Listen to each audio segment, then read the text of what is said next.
জয়গুরু ইষ্টপ্রাণ দাদা ও মায়েরা, কিছু অপূর্ব মুহূর্ত আমরা এই ভিডিওতে দেখছি।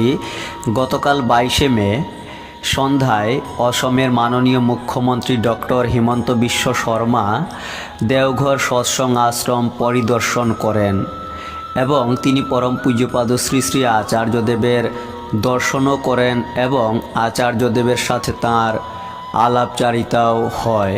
এরপর তিনি ফ্লাইট ধরতে আশ্রম ত্যাগ করেন। গতকালই মাননীয় মুখ্যমন্ত্রী ওনার ফেসবুক পেজে পোস্ট করেছেন, দেওঘরে শ্রী শ্রী ঠাকুরের সৎসঙ্গে আসতে চেয়েছিলাম বহুদিন ধরে, আজ আমার আশা পূর্ণ হলো।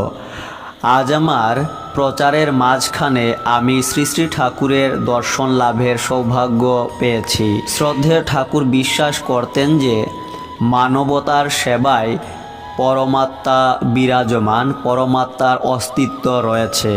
তাঁর শিক্ষা আমাদেরকে ব্যাপকভাবে অনুপ্রাণিত করে।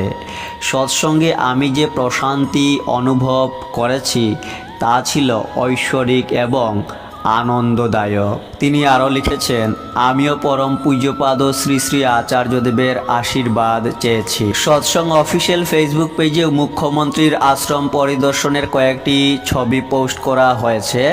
তাছাড়া মুখ্যমন্ত্রী নিজেও ওনার ফেসবুক পেজে একটি ভিডিও আশ্রম দর্শনের পোস্ট করেছেন, আপনারা দেখতে পারেন গিয়ে। জয় গুরু।